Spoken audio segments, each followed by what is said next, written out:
وحشت عشق ناول بہت ہی ایموشنل ہونے جا رہا ہے ناظرین۔ آج کے ایپیسوڈ بہت ہی ایموشنل ہے ناظرین، ویڈیو کو اینڈ تک ضرور دیکھیے گا۔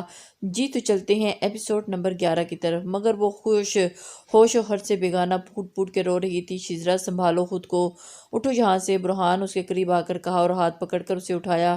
وہ کسی بے جان چیز کی طرح اٹھ گئی۔ برہان نے اسے اپنے پاس بڑی بینچ پہ بٹھایا اور اس کے لیے پانی لینے چلے گئے۔ پانی پی کر وہ کچھ حد تک سنبھلی تھی۔ مم مجھے کیوں نہیں بتایا اس بارے میں؟ اس نے سرخ ہوتی آنکھوں سے پوچھا۔ میں نے اس بارے میں کچھ نہیں جانتا، برہان نے لا علمی کا اظہار کیا۔ میں کال کرتی ہوں آپی کو۔ اس نے گھبراہٹ میں اپنا فون نکالا مگر کانپتے ہاتھوں سے سنبھالا نہیں، گر گیا۔ شزرا سنبھالو خود کو۔ برہان اس کی حالت دیکھ کر پریشان ہو گئے تھے۔ مجھے آپی سے بات کرنی ہے، اس نے روتے ہوئے کہا۔ لفظ کا اس کا ساتھ چھوڑ رہے تھے۔ برہان نے کال ملائی مگر وہاں کوئی کال نہیں اٹھا رہا تھا۔ وہ دونوں نہیں جانتے تھے کہ وہاں کیا قیامت ٹوٹ پڑی ہے۔ آپی کو اتنی بڑی بیماری اور مجھ سے چھپایا گیا۔ وہ غصے کی آخری حدوں پہ تھی۔ آپی روز کال کر کے مجھے بولتی، بس ایک بار آ جاؤ، مجھے کیوں نہیں بتایا انہوں نے؟ وہ دونوں ہاتھوں سے اپنا چہرہ چھپا کے رو دی۔ مجھے آپی سے ملنا ہے، میں پاکستان جا رہی ہوں۔ وہ وہاں سے تیزی سے اٹھی اور اپنے گھر کی طرف دوڑی۔ برہان بھی اس کے پیچھے لپکا۔ میں اسی پل اسی کا فون بج اٹھا اور اس نے سکرین پر جگمگاتا نام دیکھا تو امین صاحب کے گھر کی لینڈ لائن تھی اور اس نے فون کان سے لگایا۔ جی صاحب، جی آپ فون کر رہے تھے؟ دوسری طرف شاید کوئی ملازم تھا۔ ہاں میں فون کر رہا تھا۔ گھر میں سب لوگ کہاں ہیں؟ برہان نے اس کی بھاری آواز محسوس کر کے پوچھا۔ وہ جی صاحب اسپتال گئے ہیں، منال بی بی کی طبیعت بہت خراب ہے، ملازم نے اطلاع دی۔ برہان نے فوراً فون رکھ دیا۔ دل کو کسی انہونی نے گھیر لیا تھا۔ اچھا ٹھیک ہے، جیسا بھی ہو مجھے اطلاع کر دینا، برہان کہہ کر فون رکھ دیا اور فوراً شزرا کے پیچھے بھاگ گیا۔ اور جیسے ہی شزرا گھر پہنچی وہ اسے روکتا رہ گیا اور اس نے برہان کی کوئی آواز نہ سنی اور تیزی سے چلنے لگی۔ وہ تیزی اس کے پیچھے جاتا ہوا اب وہ اپنا سامان پیک کر رہی تھی، ساتھ ہی روتی جا رہی تھی۔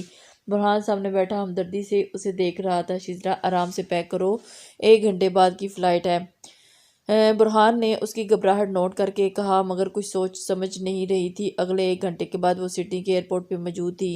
حالا خاموش بھی اس کے ساتھ جا رہے تھے اور منال ان کی بہن کی نشانی تھی۔ وہ کیسے اتنی بڑی بیماری میں اسے تنہا چھوڑ سکتی تھی؟ پورے راستے شزرا روتی رہی۔ بالآخر وہ پاکستان پہنچی۔ ایئرپورٹ سے باہر آ کر انہوں نے گھر پہنچنے کے لیے ٹیکسی کر لی تھی کیونکہ حیرت انگیز طور پر انہیں کوئی بھی لینے نہیں آیا، جبکہ ان کے آنے کی اطلاع رات کو ہی دے دی گئی تھی۔ آج وہ ایک بار پھر پورے 5 سال بعد اسی گھر کی دہلیز پہ کھڑی تھی جہاں وہ دوبارہ نہ آنے کی اس نے قسم کھا رکھی تھی۔ مگر واری قسمت انسان کو کیسے کیسے دوراہے سے گزارتی ہے اور انسان کو اپنے زندہ ہونے پہ افسوس ہونے لگتا ہے۔ وہ اپنے ٹوٹے بکھرے سے وجود کے ساتھ اسی گھر کی دہلیز پہ کھڑی تھی اور آنکھیں آنسوؤں سے لبریز تھی اور قدموں میں لڑکھڑاہٹ واضح تھی، جیسے کچھ دیر اور کھڑی رہی تو یہیں زمین بوس ہو جائے گی۔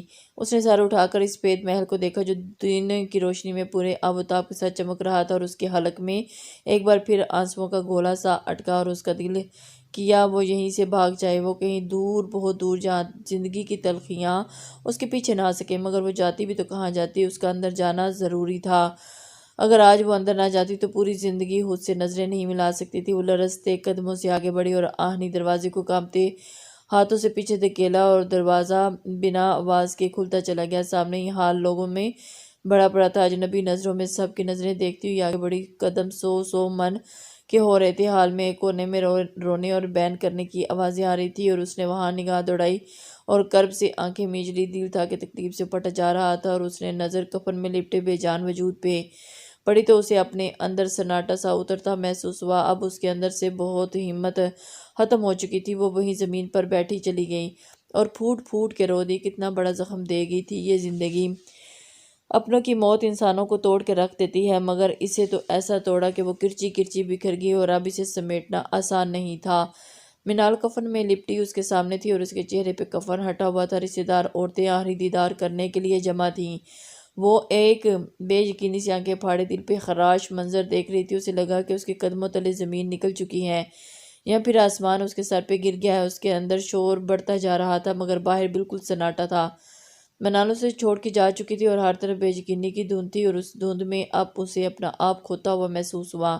اسے تو لگا تھا کہ منال اسی کی راہ دیکھ رہی ہوگی سارے راستے، وہ جانے اپنے دل میں کتنے ارادے باندھے آئی تھی کہ وہ جہاں سب سے پہلے اس کے گلے لگ جائے گی اور اسے جی بھر کے پیار کرے گی، اپنی بیماری کا نہ بتانے پہ لڑے گی، ناراض ہوگی، جھگڑا کرے گی اور پھر مان جائے گی، اس کا خیال رکھے گی، اپنے دل کی ساری باتیں کرے گی اور اس کی گود میں سارا کے اپنی ماں کی خوشبو محسوس کرے گی۔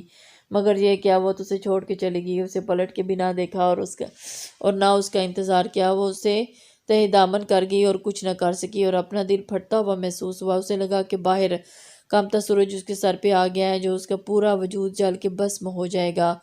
وہ جیسے کھلے آسمان تلے کھڑی تھی، منال کا بے جان وجود اس کے سامنے تھا، جہاں زندگی کی کوئی رمق نہ تھی اور اس کی زندگی کی ڈور ٹوٹ چکی تھی۔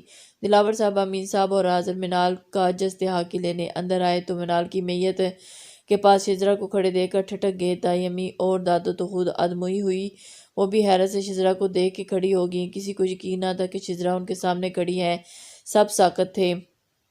سب سے پہلے دلاور صاحب صدمے کی کیفیت سے باہر آئے تو تڑپ کے شجرا کی طرف بڑھے، انہوں نے اپنا کامتا ہاتھ شجرا کے سر پہ رکھا اور پھر آہستہ سے جھکے اور اس کے بالوں پہ شفقت سے بوسہ دیا اور دلاور صاحب کے گلے لا کر ایک بار پھر پھوٹ پھوٹ کے رو دی۔ دلاور صاحب بھی رونے لگے اور ان کے آنسوؤں کی جھریاں زرد بوڑھے چہرے پر پھیل رہے تھے۔ بابا میری آپی، شجرا نے روتے روتے سر اٹھا کے منال کی طرف اشارہ کیا اور پھر رونے لگی اور انہوں نے اس کے سر پہ ہاتھ پھیرا۔ بابا یہ کیا ہو گیا میری آپی کو؟ اب جیسے وہ اپنے حواس کھوتی جا رہی تھی۔ مجھے بتاؤ، وہ زور سے چیخی۔ آپ کی آپی ہمیں چھوڑ کے چلی گئی ہے۔ دلاور صاحب کا ضبط بندھن ٹوٹا تو وہ رونے لگے اور وہ بس اب روتے ہی گئے۔ امین صاحب نے آگے بڑھ کر ان کے کندھے پہ ہاتھ رکھا اور پھر شجرا کے سر پر ہاتھ پھیرا، جو حالی حالی نگاہوں سے اپنے بابا کی طرف دیکھ رہی تھی، جیسے ان کی بات سمجھنے کی کوشش کر رہی ہو۔ آپی مجھے ایسے چھوڑ کے کیسے جا سکتی ہیں؟ کیسے چلی گئی؟ وہ مجھے بہت پیار کرتی ہیں، دیکھیں نا وہ واپس آ جائیں گی۔ وہ دلاور صاحب کی طرف دیکھ کے بول رہی تھی یا پتہ نہیں خود کو یقین دلا رہی تھی۔ وہ حسن و منال کی مورتی بنی کھڑی تھی۔ تایا ابو میری آپی ٹھیک ہے نا؟ انہیں کچھ ہوا تو نہیں؟ وہ امین صاحب کے ہاتھ پکڑے کڑی ملتجانہ نظروں سے انہیں دیکھ رہی تھی۔ امین صاحب کے آنسو پھسل کی گالوں پہ پھیل چکے تھے اور ان کے آنسو دے کے کرنٹ کھا کے پیچھے ہٹی۔ اور آپ سب کیوں رو رہے ہیں؟ میری آپی کو کچھ نہیں ہوا، ابھی اٹھ جائے گی۔ وہ ہوش و حرص سے بیگانے روتے ہوئے منال کی طرف بڑھی اور مگر اس سے پہلے کہ اس کا نازک سا ہاتھ کسی کو مضبوط گرفت میں آ چکا تھا اور اس نے پلٹ کے دیکھا تو آذر سرخ انگارہ آنکھوں کے ساتھ سامنے کھڑے تھے۔ آج پورے 5 سال کے بعد دیکھ رہی تھی۔ ملک جا لباس، بڑی ہوئی چیپ اور سرخ آنکھوں کی گرسیاہ ہلکی، اسے آذر کو پہچاننے میں مشکل ہوئی۔ وہ بے یقینی سے سامنے کھڑے اس بدحال شخص کو دیکھ رہی تھی جسے اپنی زندگی میں صرف دکھ ہی دکھ ملے تھے۔ ان دکھوں نے آج اسے کس حال پہ پہنچا دی یہ سارا زمانہ دیکھ سکتا تھا۔ ان میں پہلے والے آذر کی شبح تک نہیں تھی، وہ جا چکی تھی اور جا چکی ہے۔ آذر نے سرد لہجے میں کہا، نہیں آپی، مجھے اس طرح چھوڑ کے نہیں جا سکتی۔ اس نے ایک بار پھر اسے تکرار کی اور اپنا ہاتھ چھڑانے کی صحیح کی، مگر اس مضبوط گرفت کے آگے اس کی ایک نہ چلی بے بسی کا احساس اس کی رگ و پیٹ میں سرایت کر گیا۔ کچھ آدمی منال کی میت اٹھانے آئے تھے، کہاں لے جا رہے ہیں میری آپی کو؟ وہ تڑپ ہی تو گئی تھی اور تیزی سے ہاتھ چھڑانے کے منال کی طرف بڑھی۔ آپی مجھے آپ اکیلا چھوڑ کے نہیں جا سکتی، میری آپی کو کچھ نہیں ہوا، یہ سو رہی ہیں، بالکل ٹھیک ہے، ابھی اٹھ جائیں گی۔ صدمہ اس کے دماغ پہ اثر کر رہا تھا اور وہاں موجود کھڑا شخص کی آنکھیں اشک بار تھیں۔ وہ منال کا چہرہ چومتے ہوئے بے تحاشا رو رہی تھی۔ ایسا کیسے ہو سکتا ہے؟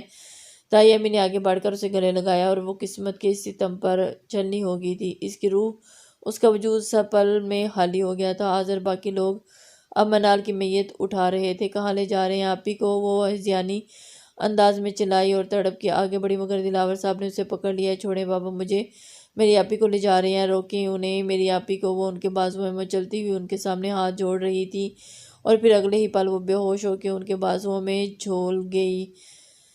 نہ جانے کتنا ہی دکھ اس کے اندر سہما ہوا تھا۔ منال کا جستحاکی لحد میں اتار چکا تھا اور اس دنیا کا سفر تمام ہوا۔ کوئی سوچ بھی نہیں سکتا تھا کہ ہنسی کھیلتی لڑکی راہی عدم سدھارے جائے گی، اور مگر یہ انہونی ہو گئی تھی۔ وہ منومنتی تلے جا سوئی تھی، اپنے بابا کی پری ابدی نیند سو چکی تھی۔ وہ گھر جہاں اس کی نقلی ہنسی گونجتی تھی، اس گھر کا سونا کر گئی تھی۔ آذر، گھر چلو۔ جانے کتنی دیر بعد دلاور صاحب نے آذر کو خود مخاطب کیا تھا، انہیں وقت کا اندازہ نہیں ہو سکا۔ آذر اس کی قبر پہ سر جھکائے بیٹھے تھا، انہوں نے گردن اٹھا کر دلاور صاحب کی طرف دیکھا، پلکوں کے کناروں پر آنسو اٹکے ہوئے تھے۔ میں تھوڑی دیر میں آؤں گا، انہوں نے آستین سے آنکھیں رگڑتے ہوئے کہا۔ دلاور صاحب نے دکھ سے اپنے جوان جہان بھتیجے کو دیکھا جس کی حالت اس کی آزادگی کا منہ بولتا ثبوت تھی۔ آذر قبر کی مٹی پہ ہاتھ رکھے بیٹھے تھے۔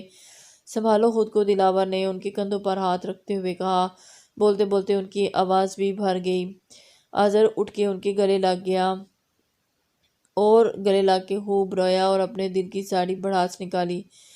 وہ 4 سال اس گھر کے مکینوں نے کانٹوں کی کاٹے تھے، پر روز ایک نیا امتحان ان کے سامنے کھڑا ہوتا۔ رات پہلے سے زیادہ سیاہ ہو گئی تھی اور دن بدن جیسے سورج نکلنا ہی چھوڑ گیا تھا۔ ہر طرف گھٹا ٹوپ اندھیرا چھا گیا تھا۔ 4 سال پہلے جب منال کی بیماری کا علم ہوا تو گھر میں ایک قیامت برپا ہو گئی تھی۔ اس گھر میں کوہرام مچا تھا۔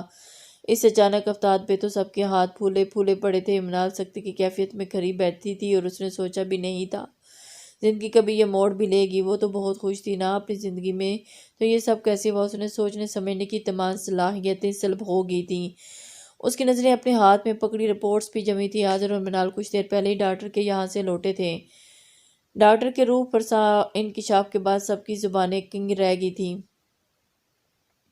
لیبارٹری سے رپورٹس کلیکٹ کرتے ہوئے وہ بہت خوش تھے، اتنے خوش تھے کہ ان سے صبر نہ ہوا اور لیبارٹری سے پہلے ہی انہوں نے خود سے رپورٹس دیکھی، مگر رپورٹ کے اوپر جلی حروف میں برین ٹیومر لکھا ہوا تھا۔ جیسے سکتے میں چلے گئے جانے کتنی دیر وہ سڑک پر بیٹھے تھے اور ایک موہم سی امید کے تحت اٹھے اور گھر کی جانب دوڑے۔ گھر پہنچ کر انہوں نے منال کو نیچے آنے کا کہا اور منال نیچے آئی تو اسے کچھ بھی بتائے بغیر اسے ڈاکٹر کے پاس لے گئے۔ منال پوچھتی رہ گئی مگر وہ بالکل خاموش تھے۔ جب ڈاکٹر نے اس خبر کی تصدیق کر دی تو وہ ڈھہ کے رہ گئے اور آپ کی مسز کو برین ٹیومر ہے۔ ڈاکٹر کے یہ الفاظ آذر کی سینہ چھلنی کر گئے تھے اور منال کو جانے کتنی دیر تک زمین پر نظریں جمائے بیٹھی رہی۔ مگر یہ قابل علاج ہے، دواؤں سے اور علاج سے اسے کنٹرول کیا جا سکتا ہے۔ ڈاکٹر کے اگلے جملے نے منال کے کانپتے وجود میں ایک نئی روح پھونکی تھی، مگر یہ بات اتنی آسان نہیں تھی کہ ایک جملے سے ان لوگوں کو تشبیہ ہو سکے۔ وہ گھر آئے تو سب بھی سکتے کی کیفیت میں گھرے تھے۔ جہاں تھوڑی دیر پہلے خوشی کی شادیانے بجائے جا رہے تھے، اب بالکل خاموش تھے۔ منال بھی خاموش تھی، بلکہ اب اس کے پاس بولنے کے لیے کچھ نہیں تھا۔ علاج ہوگا میری بچی اور یہ بالکل ٹھیک ہو جائے گا، دلاور صاحب نے منال کو سینے سے لگاتے ہوئے کہا، اور صرف وہ ہی جانتے تھے کہ انہوں نے خود کو کس طرح سنبھالتے ہوئے یہ جملہ کہا۔ ہاں گڑیا، یہ قابل علاج ہے، اب ٹھیک ہو جائے گا، ہمت رکھو۔ امین صاحب بھی اس کے سر پر ہاتھ رکھتے ہوئے تسلی دی۔ دادو اور تائی امین جانے کتنی دیر دوپٹے میں منہ چھپائے آ سکتی رہی۔ شزرا کو پتہ چلے گا تو وہ دلاور صاحب نے سر جھکائے۔ نہیں بابا، خدا کے لیے شزرا کو کچھ نہیں بتائیے گا، وہ مر جائے گی، وہ نہیں برداشت کر سکے گی یہ سب۔ منال نے ان کے سامنے ہاتھ جوڑ دیے، آنسو اس کے چہرے بھگو گئے۔ لیکن بیٹا، دلاور صاحب نے کچھ کہنا چاہا۔ بابا، ڈاکٹر نے کہا ہے نا میرا مرض قابل علاج ہے، تو ایک بار میں ٹھیک ہو جاؤں میں خود شزرا کو بتا دوں گی۔ اس کا یقین دیکھ کے دلاور صاحب چپ ہو گئے۔ اور ان 4 سالوں میں منال کی طبیعت کبھی بگڑتی جاتی تو کبھی بالکل صحیح ہو جاتی اور ایک امید کی ڈور بن جاتی، مگر اگلے ہی لمحے جب طبیعت بگڑتی تو ساری آس کی ڈوری ٹوٹتی محسوس ہوتی۔ اس عرصے میں میں نے بہت چاہا کہ منال کی طبیعت کا بتا دوں، مگر اس نے سب کو قسم دے دی۔ جب میں نے کہہ دیا کہ پوری طرح ٹھیک ہو جاؤں گی تو بتا دوں گی، تو اس بات کو آپ کیوں نہیں مان رہے؟ اس بار طبیعت بگڑنے کے بعد جب دلاور صاحب نے شزرا کو جو بتانے پہ زور دیا تو شزرا نے قدرے خفگی سے کہا اور سب نے تہہ دل سے اس کے صحت یاب ہونے کی دعا کی۔ آذر نے ان 4 سالوں میں اپنا وقت، پیسہ، توانائی سب صرف کر دی تھی منال کو بچانے کی خاطر۔ ایک عرصے سے وہ آفس نہیں گئے تھے۔ آفس کا سارا نظام دلاور صاحب اور امین صاحب ہی سنبھال رہے تھے اور اس عرصے میں آذر کی زندگی صرف گھر اور ہسپتال تک محدود ہو کے رہ گئی تھی۔ انہوں نے منال کو بچانے کے لیے پوری جان لگا دی، مگر قسمت کے فیصلوں کے آگے ان کی ایک نہ چلی اور انہیں داغے مفارقت دے گی اور ان کے اعصاب بری طرح ٹوٹ چکے تھے۔ منال کی طبیعت میں سدھار آنے لگا۔ اللہ نے چاہا تو میری بچی بہت جلد ٹھیک ہو جائے گی، لمبی عمر پاؤ۔ دادو نے اس دن کامیاب سرجری کے بعد منال کا ماتھا چوما اور اسے لمبی زندگی کی دعا دی۔ پھر اچانک ہی اس کی طبیعت بگڑی اور وہ چلی گئی ہمیشہ کے لیے۔ اس نے ایک بار بھی پلٹ کے نہ دیکھا اور اپنے پیچھے کتنے رشتوں کو روتا چھوڑ جائے گی۔ کل شام منال کی سانسوں کی ڈور ٹوٹنے کے بعد شزرا کو سڈنی فون ملایا، مگر دوسری طرف خالہ کے گھر کے ملازمہ نے فون اٹھایا اور ان لوگوں کو پاکستان جانے کی اطلاع دی۔ وہ جانے کتنی دیر بے ہوش رہی تھی۔ جب اس کی آنکھ کھلی تو کمرے میں گھوپ اندھیرا چھایا تھا اور اس نے ہڑبڑا کر ادھر ادھر دیکھا، مگر اس اندھیرے کے سوا اس کمرے میں اس کے ساتھ کوئی نہیں تھا۔ اور اس نے سائڈ ٹیبل پہ ہاتھ مار کے لیمپ جلایا تو کمرہ یکدم روشن ہو گیا اور اس نے اپنے اطراف میں نگاہیں دوڑائیں تو یہ اس کا کمرہ نہیں تھا۔ اس نے اپنی یادداشت پہ زور دیا مگر اسے سب انجانا لگا اور اس کی نظر سامنے دیوار پہ ٹنگی اپنی ماں کی تصویر پہ پڑی۔ یہ بابا کا کمرہ ہے، اس نے خود کلامی کی۔ وہ وہیں ہے، لیٹے لیٹے اپنی ماں کی تصویر کو دیکھنے لگی۔ منال ہو بہو اپنی ماں کی کاپی تھی، وہی ناک نقش گورا رنگ۔ منال اب بھی اس کے ذہن میں جھماکا سا ہوا اور وہ ایک جھٹکے سے اٹھ بیٹھی۔ اسے لگا کہ وہ کسی گہرے خواب سے جاگی ہو۔ کچھ دیر پہلے کے سارے مناظر اس کی آنکھوں کے سامنے گھوم گئے اور اسے لگا کسی نے اس کا دل مٹھی میں بھینچ لیا ہو۔ درد کی ایک لہر سی اس کے پورے وجود میں اٹھی۔ منال اسے چھوڑ کے جا چکی تھی۔ یہ حقیقت بہت دردناک تھی۔ جو بہن جو ماں کا پرتو تھی اور منو مٹی تلے جا سوئی تھی، اس نے اپنے سار ہاتھوں پہ گرا لی اور آنسوں کے روانے میں مزید تیزی آ گئی اور اس کی ہچکیاں بند چکی تھی۔ وہ گھٹنوں میں سر دیے بیٹھی روتی رہی اور اندازہ نہ ہوا جانے کتنی دیر گزر چکی تھی۔ وہ تو آسٹریلیا میں یہی سوچ کے خوش تھی کہ منال اور آزر ساتھ میں خوش ہے۔ منال کو اس کا پیار مل گیا، وہ ایک آئیڈیل لائف گزاری ہے اور اپنے پیار کے ساتھ اگر وہ خوشی دیکھ کے بے سکون ہے تو یہ اس کے لیے گھاٹے کا سودا ہرگز نہیں تھا۔ منال کی خوشی اس کے لیے سب سے پہلے تھی، مگر یہاں تو سب کچھ الٹ تھا۔ وہ لوگ کس تکلیف سے گزر رہے تھے اسے اندازہ ہی نہ ہو سکا۔ اب تک ایک جھوٹی زندگی کی رہی تھی اور یہ خیال آتے ہی وہ مزید پھوٹ پھوٹ کے رونے لگی۔ روتے روتے وہ بالکل نڈھال ہوگی، آنکھیں شدت گریہ سے باعث سرخ ہو کے سرج ہو چکی تھی، سوج چکی تھی۔ اسی صدا میں کوئی دروازہ کھول کے اندر داخل ہوا۔ اس نے آنے والے کی طرف دیکھا۔ دلاور صاحب اس کے سامنے یاسیت کی تصویر بنے کھڑے تھے اور اس نے اپنے بابا کو دیکھا جن پہ وقت نے بہت ستم کیے، پہلے جان سے پیاری عزیز بیوی اور وفات، اور اب جوان بیٹی۔ وہ سارے غم اپنے سینے میں سجائے مضبوط بنے کھڑے تھے۔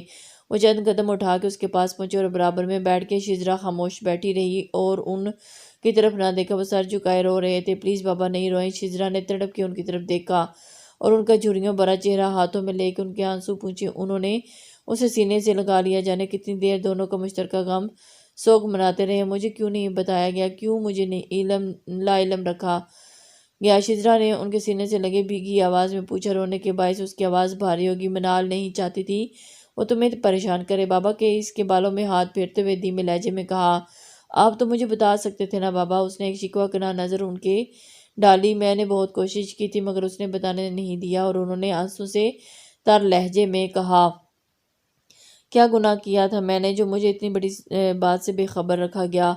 وہ ایک بار پھر پھوٹ پھوٹ کے رو دی۔ وہ چاہتی تھی کہ جب وہ بالکل ٹھیک ہو جائے تو تمہیں خود بتائے۔ اسے یقین تھا کہ وہ ٹھیک ہو جائے گی مگر بولتے بولتے اس کی آواز رند کی۔ مگر قسمت کو کچھ اور ہی منظور تھا۔ وہ ہمیں چھوڑ گئی اور ان کا لہجہ ٹوٹا ہوا تھا اور ان کی اندرونی کیفیت ظاہر کر رہا تھا۔ 5 سال، پورے 5 سال میں نے اس دھوکے میں گزارے کہ اب بھی خوش ہیں، انہیں کوئی تکلیف کوئی دکھ نہیں، اور ان کی آواز کھوئی کھوئی سی تھی۔ میں تو ان سے آخری بار مل نہ سکی، اور مجھ سے زیادہ بد نصیب اس دنیا میں کوئی نہیں جو خود ترسی کی انتہاؤں پر پہنچی تھی۔ ایسا نہیں بولو میری بچی، خدا تمہارے نصیب بلند کرے۔ اور ایک باپ کی تڑپ کا اندازہ اس وقت کوئی نہیں لگا سکتا۔ ایک بٹی منومتی تلے جا سوئی اور یا تو دوسری بٹی بد نصیب ٹھہرائی گئی۔ اب ہی ہمیں چھوڑ گئی بابا، ہم اکیلے رہ گئے۔ بالکل وہ بلک بلک کے رو رہی تھی۔ اس کے آنسوؤں پہ ان کے دل پہ گر رہے تھے اور اس وقت بس چلتا تو اپنی بیٹی کی جھولی میں سارے جہان کی خوشیاں ڈال دیتے، مگر بے بسی ہی بے بسی تھی۔ دونوں کا دکھ یکساں تھا، دونوں ایک دوسرے کا دکھ بانٹ رہے تھے، ایک دوسرے کو دلاسا دے رہے تھے۔ شجرا کے لیے اپنے بابا کی موجودگی ایک ستون لگی اور دلاور صاحب تو یہی سوچ رہے تھے کہ اگر شجرا انہیں ہوتی تو وہ اپنا غم کیسے برداشت کرتے۔ دونوں کے لیے ایک دوسرے کی موجودگی غنیمت تھی اور ان سے کچھ فاصلے پہ اپنے کمرے میں تنہا بیٹھے آزر قسمت کی ستم ظریفی پہ نالا تھے۔ وہ یک بستہ فرش پہ دیوار ٹیک لگائے بیٹھے تھے، آنکھوں کے سوتے گیلے تھے اور کمرے کے گپ اندھیرا چھایا ہوا تھا، مگر چاند پوری طرح روشن کھڑکی سے چھن چھن کر کے کمرے میں پڑ رہا تھا۔ سامنے دیوار پہ منال کی ایک خوبصورت سی تصویر ابیضہ تھی، یہ ان دونوں کی شادی کی تصویر تھی۔ چاند کی روشنی تصویر پہ پڑ رہی تھی۔ آزر خاموش بیٹھے اس تصویر کو تک رہے تھے۔ یہ 4 سال انہوں نے جیسے گزارے یہ صرف وہی جانتے ہیں۔ ہر سال ایک نیا امتحان ان کے سامنے ہوتا۔ ان 4 سالوں میں انہوں نے منال کے سوا کسی دوسرے پہ توجہ نہ دی، وہ صرف منال کی ذات میں گم ہو کے رہ گئے۔ منال کا ٹریٹمنٹ کب ہے، اسے کب ہسپتال لے کے جانا ہے اور اس کی دوائیوں کا وقت ہونے والا ہے، وہ صرف اسی گھر کے ہو کے رہ گئے تھے۔ آج انہیں اپنے کمرے کے سونے پن کا احساس شدت سے ہوا۔ وہاں موجود نہیں تھا جس کے لیے 4 سال انہوں نے اپنی زندگی کے گنوائے تھے۔ ہسپتال اور گھر میں رہ کر ایک اب نارمل لائف گزار دی۔ اب وہ خاموش تھے، بالکل خاموش۔ اب انہیں زندگی سے کسی چیز سے چارہ نہیں تھا، وہ اندر ہی اندر مر چکے تھے۔ تیجے کے بعد مہمان رخصت ہو چکے تھے، اب صرف گھر کے فرد ہی باقی تھے۔ شجرا کی خالہ اور خالو تیجے کے بعد واپس چلے گئے۔ جب تک گھر میں مہمان تھے گھر میں زندگی کا احساس ہوتا رہا، مگر جب سے گھر خالی ہوا تو یہ گھر بائیں بائیں کرنے لگا۔ پورا پورا دن ہو جاتا، سب اپنے کمروں میں بند رہتے، کوئی کسی سے بات نہیں کرتا اور نہ کھانا ساتھ کھاتے تھے۔ دادو گھنٹوں تک پر بیٹھی اپنے آنسو پوچھتی رہتی اور منال کے لیے دعائیں کرتی رہتی۔ ایک مہینہ کو آ رہا تھا، گھر کے باقی لوگوں کی زندگی بہت حد تک روٹین پر آنے لگی تھی، مگر دو نفوس ایسے تھے جو اس صدمے سے سنبھل نہیں پا رہے تھے۔ آذر اور شجرا اس عرصے میں ایک جگہ قید ہو کے رہ گئے تھے، دونوں جانے خود کو کس چیز کی سزا دے رہے تھے۔ آج ناشتے پہ اتفاق سے سب موجود تھے سوائے شجرا اور آذر کے۔ تائی امی نے سب کو ایک جگہ دیکھ کے دوپٹے کے پلو سے آنسو پونچھے اور آذر کو ناشتے کے لیے بلانے چلے گی۔ آذر نیچے آ کے ناشتہ کر لو۔ وہ آذر کے کمرے میں گئی تو آذر جاگے ہوئے تھے، مگر بیڈ پہ اوندے منہ لیٹے تھے۔ انہوں نے اپنے منہ پہ سر ہاتھ پھیرے ہوئے کہا، آنکھیں کھول کر اپنی ماں کو دیکھا جو ممتا کا پیکر تھی اور ان کا ہاتھ پکڑ کر اپنی آنکھوں پہ رکھ لیا۔ آذر کی یہ حالت دیکھ کر ان کا دل دکھ سے بھر گیا اور ایک ہنستا مسکراتا انسان کیسے زندگی سے دور ہوا تھا۔ میرا دل نہیں کہہ رہا۔ آذر نے کروٹ بدلتے ہوئے اپنا منہ تکیے میں چھپا لیا۔ اپنی ماں کے لیے اٹھ جاؤ، نیچے آ جاؤ، بیگم سلمہ نے التجا کی اور انہوں نے گردن گھما کے دیکھا جو اٹھ کے بیٹھ گئے۔ چلے وہ نیچے چلے گئے۔ بیگم سلمہ نے ان کے کمرے سے نکل کر شجرا کے روم کی طرف بڑھی اور انہیں لاک پہ ہاتھ رکھا تو دروازہ بنا کسی آواز کے کھلتا چلا گیا۔ وہ آہستہ روی سے چلتی ہوئی بیڈ کے پاس پہنچی۔ شجرا بے خبر سو رہی تھی، انہوں نے جھک کے اس کے ماتھے پہ پیار کیا۔ وہ ہلکا سا کسمسائی اور واپس آنے لگی اور اسی لمحے شجرا کی ہچکی کی آواز آئی۔ وہ شاید سوتے سوتے رو رہی تھی۔ وہ تڑپ کے آگے بڑھی۔ شجرا نے محبت بڑا لمس پا کے آنکھیں کھول دیں۔ کیا ہوا بیٹا؟ تائی امی نے اس کے بالوں میں محبت سے ہاتھ پھیرتے ہوئے پوچھا۔ مجھے لگا آپ ہی ہیں، اس نے ان کے کندھوں پر سر رکھتے ہوئے کہا اور دو قیمتی موتی ان کی آنکھوں سے نکل کر بے مول ہوئے۔ میں ہوں نا اپنی بیٹی کے پاس، انہوں نے پیار سے کہا۔ چلو آ کے سب کے ساتھ ناشتہ کر لو، انہوں نے پیار سے پچکارتے ہوئے کہا۔ تھوڑی دیر میں کر لوں گی، اس نے سر جھکایا۔ آج سب ناشتہ کریں گے، اپنی ماں کا کہنا نہیں مانو گی؟ انہوں نے اس کا چہرہ اوپر اٹھاتے ہوئے اس نے اس بات میں سر ہلایا۔ کچھ دیر کے بعد وہ نیچے پہنچی تو سب ڈائننگ ٹیبل کے گرد جمع تھے۔ وہ جا کے دادو کے برابر بیٹھ گئی۔ آنکھیں اب تک آنسوں سے بھری تھی، اس کی آنکھیں خشک بھی ہوئی تھیں۔ دادو نے اس کے ماتھے پہ پیار کیا۔ ناشتہ کرتے ہوئے منال شدت سے یاد ہے کس طرح وہ ناشتے پہ ہر چیز کو اسے کھلا دینا چاہتی تھی اور اس کے نہ کرنے پر بھی اس کی پلیٹ بھر دیا کرتی، کبھی ڈانٹ کے تو کبھی پیار سے۔ اس نے پوری پلیٹ ختم کرواتی اور آنسو لڑیوں کی صورت بہنے لگے۔ سامنے ہی آذر بیٹھے ہر چیز سے بے نیاز ناشتہ کرنے میں مصروف تھے، جیسے وہاں کوئی دوسرا تھا ہی نہیں۔ ارے بیٹا کیوں رو رہی ہو؟ اسے ناشتہ کرتے ہوئے اس طرح روتے دیکھ کے امین صاحب اٹھ کے اس کے قریب آئے۔ تایا ابو آپی، وہ پھر رونے لگی۔ امین صاحب اسے چپ کروانے لگے۔ سب اس کی یہ حالت دیکھ کے پریشان ہو گئے۔ پلیز اسٹاپ اٹ، شجرا بند کرو یہ ڈرامے۔ آذر نے چائے کا کپ زور سے ڈائننگ ٹیبل پہ پٹخا اور سب ششدر سے آذر کی شکل دیکھنے لگے۔ شجرا آنکھیں پھاڑے اسے دیکھ رہی تھی۔ اگر تمہیں اسے اتنا ہی پیار تھا تو کہاں تھی تم 5 سال؟ پلٹ کے اس کی خبر کیوں نہ لی؟ آذر کی آواز لمحہ با لمحہ تیز ہو رہی تھی، جیسے وہ اپنا سارا غصہ شجرا پہ نکال دینا چاہتے تھے۔ مجھے آپی کی بیماری سے لاعلم رکھا گیا، شجرا نے بھی پلٹ کے انہی کے لہجے میں جواب دیا۔ اگر تم ان 5 سالوں میں یہاں آ جاتی تو ہرگز لاعلم نہیں رہتی۔ آذر بول کے رکے نہیں، تیزی سے اپنے روم میں چلے گئے اور شجرا کو ایک بار پھر احساس ندامت کی وادیوں میں دھکیل گئے۔ منال کو گزرے سال ہونے کو آیا تھا، مگر اب بھی سب روز اول جیسا ہی تھا۔ اس دن کی تلخ کلامی کے بعد آذر اور شجرا کے بیچ کبھی دوبارہ بات نہ ہوئی۔ شجرا بات کرنے کی کوشش بھی کرتی تو آذر منہ پھیر لیتے یا گھر سے ہی چلے جاتے۔ جب گھر سے جاتے تو 2-3 دن سے پہلے واپس نہیں آتے۔ ان کے اس طرح گھر سے غائب ہونے پہ تائی امی ادموئی ہو گئی رہ گئی تھی اور اس لیے اب شجرا ان سے فاصلے پہ رہتی۔ وہ ان سے بات کرنے کی کوشش بھی کرتی تو ان کی آنکھوں میں اپنے لیے نفرت اور بیزاری واضح محسوس کر سکتی تھی۔ آذر دوبارہ آفس جانے لگے اور انہوں نے خود کو زندگی کے جمیلوں میں مصروف کر لیا اور اب ان کے پاس کھانے پینے کا وقت بھی نہیں تھا۔ ان سب حالات شجرا واپس آسٹریلیا جانا چاہتی تھی، مگر دلاور صاحب نے اس سے واپس جانے نہ دیا اور ایک بیٹی کو وہ کھو چکے تھے، اب دوسری کو دوری برداشت نہیں کر سکتے تھے۔ انہوں نے شجرا کو ہاتھوں کا چھالا بنا لیا تھا اور 1 منٹ کے لیے بھی اسے نگاہوں سے اوجھل نہ ہونے دیتے۔ زندگی کسی نہ کسی حد تک ڈگر پہ آ چکی تھی، مگر منال کی کمی کوئی پوری نہیں کر سکتا تھا اور پھر ایک شام ان لوگوں کی پرسکون زندگی کی جھیل میں کسی نے بے سکونی کا پتھر پھینکا جو ان لوگوں کی پرسکون زندگی میں ہلچل مچا گیا۔ وہ بہت حبس بھری شام تھی، چرند پرند شام اپنے گھونسلوں میں دب گئے تھے۔